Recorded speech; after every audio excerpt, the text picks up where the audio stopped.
میں بات ضیاء الحق کے زمانے سے نہیں شروع کروں گی، میں اس بات شروع کروں گی جب میں نے لکھنا شروع کیا۔ میرے سامنے بہت ہرڈلس ہیں، یہ کہ سارا میڈیم اور ایڈیم وہ سارا مردانہ تھا۔ سب لوگ یہ کہتے تھے، 5 سال تک یہ بحث ہوتی رہی کہ کیا خاتون غزل کہہ سکتی ہے، اور غزل کا مطلب تو عورت سے بات کرنا ہوتا ہے، یہ کیا عورت کے ہم سے بات کر رہی ہے۔ یہ چیز اور ہر رسالے میں اور ہر اخبار میں اور ہر جگہ میرے پہ مضمون لکھا گیا۔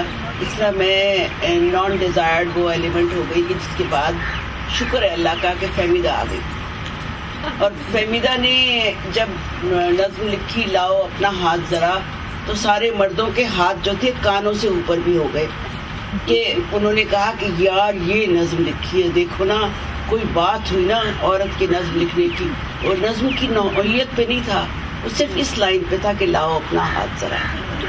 وہ پریگننسی کے حوالے سے نظم تھی، اس لیے انہوں نے اس کے اوپر اب توجہ مجھ سے ہٹ کے فہمیدہ کی طرف چلنے لگی۔ لیکن جو چیز انہوں نے کبھی غور نہیں کیا کہ متن میں ہمارا حوالہ کیا ہے، ہم کس کو ریپرزینٹ کر رہے ہیں اور کون سے سوال اٹھا رہے ہیں۔ پھر آ گئی پروین نے جب کہا کہ جہاں بھی گیا واپس تو میرے پاس آیا ہے، یہی بات ایک اچھی میرے ہٹ جائے گی، تو مردوں نے بڑی تالیاں بجائی، بڑی تالیاں بجی۔ اور جب میں نے کہا کہ اگر میرے پاس واپس آتا تو میں تو تھپڑ مارتی، تو پروین کہنے لگی نہیں، یہ شعر جو ہے نا یہ اردو شاعری کی نئی بنیاد پہ شمار ہوگا۔ اور واقعی جتنے بڑھ تھے انہوں نے کہا کہ خوش مزاجی اور مشرقیت کی آبرو رکھنے کے لیے ہمارے درمیان ایک شاعرہ آ گئی ہے، اور اس سے یہ شعر کہا ہے، یہ مشرقیت کی آبرو تھی۔ آگے پھر فاطمہ نے بہتے پانی کی جو نظم لکھی، وہ نظمیں سب سے پہلے کس نے اس کی طرف سے بات کی، وہ تھا منیر نیازی۔ اور منیر نیازی نے جب بات کی تو کچھ لوگ چپ ہو گئے کہ اس کے خلاف بات نہیں کرنی ہوئی، ورنہ یہ طیب لوگ نہیں ہوں گے۔ تو اس طرح سے فاطمہ کے بارے میں کچھ باتیں کرتے کرتے رک گئے، اور فاطمہ بھی تھوڑی سی میری طرح زبان دراز تھی، تو اس لیے جس سے جواب مل رہا ہو، جو مسکرا کے چپ ہو جائے اس سے تو بڑے خوش ہوتے ہیں، لیکن جو جواب دے دے اس کو کہتے ہیں بدتمیز، اور یہ اس سے تو سلیقہ ہی نہیں آتا اسے بات کرنے کا، اور یہ تو بےہودہ خاتون ہے، اس سے تو بات کرنی بیکار ہے۔ تو اس طریقے سے، لیکن آگے کیا ہوا کہ جیسے عذرا آئی، عذرا نے نظمیں لکھی، اور عذرا نے بالکل ٹھیک کہا۔ جب ایک دفعہ میری بہت پیاری اینی آپا نے عذرا کی نظمیں سنی انڈیا میں، انہوں نے کہا کیا بےہودہ شاعری ہے، کہتی ہے پانی کی بوند گری میری چھاتی سے ہوتی ہوئی ناف تک آئی، کیا شاعری سے عورت کے بدن کا تذکرہ کیا ہے۔ یہ باتیں انیمیشنز ہمارے یہاں بہت رہی اور ابھی تک ہیں۔ جب چھپکلی کی طرح کی شخصیت کے بارے میں نسرین انجم بھٹی نے نظم لکھی تو لوگوں نے کہا کہ معنویت نہیں ہے، اس میں شریعت بھی نہیں ہے، لیکن جب وہی نظمیں ٹرانسلیٹ ہو کے یورپ میں پڑھی گئی اور وہاں سے وہ ٹرانسلیشنز آئے تو پھر لوگوں نے کہا یہ اچھی شاعرہ ہے، یہ نسرین انجم بھٹی ہے، اس شعر کو سنا کرنا۔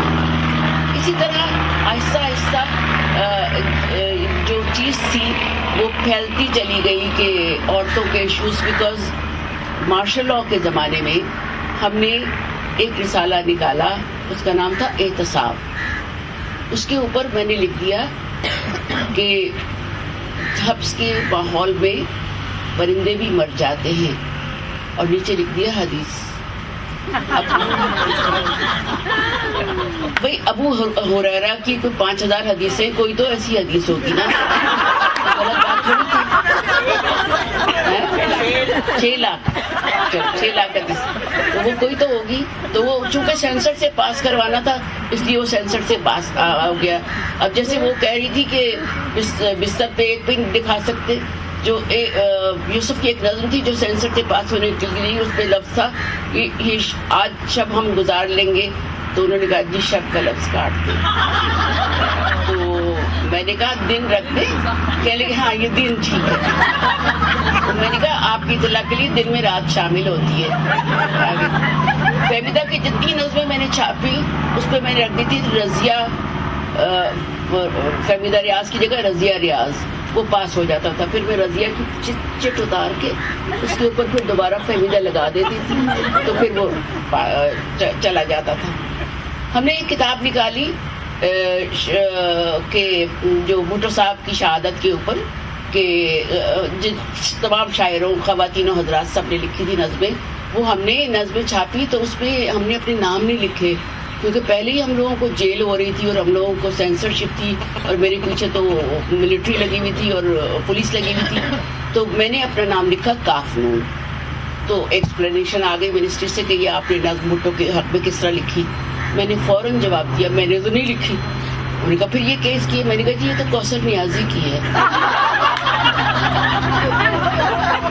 تو اس طرح سے جھوٹ بول کے جو رستے بنا کے کر کے ہم نے چیزیں نکالی اور چیزیں لکھی گئی. لیکن اتنا اچھا لٹریچر بالکل سلیمہ نے صحیح کیا تھا کہا تھا.